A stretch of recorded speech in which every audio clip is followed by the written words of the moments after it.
नमस्कार मित्रांनो, तुमचं स्वागत आहे आपल्या नवीन ब्लॉगमध्ये. तर कसे आहात? तर आत्ता आपल्याला टाकायचं आहे भेसळ भरायची बेडवर. आपल्याला टोमॅटोची लागवड करायची त्यामुळं. ठीक आहे.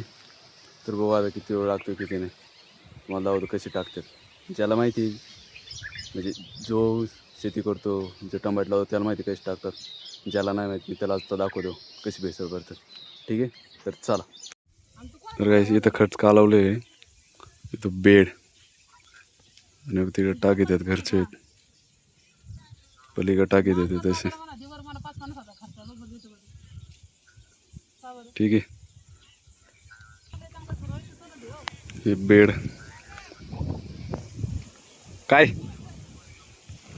इथं थोडं कचरा टाकायचं. एक खोंडी अजून एक खोंडी त्याच्यामध्ये परत जाऊन टाकायचं. ठीक आहे. हे गोणीत भरायचं राहिलेलं तिकडं न्यायचं. बघू आता किती वेळ लागतो.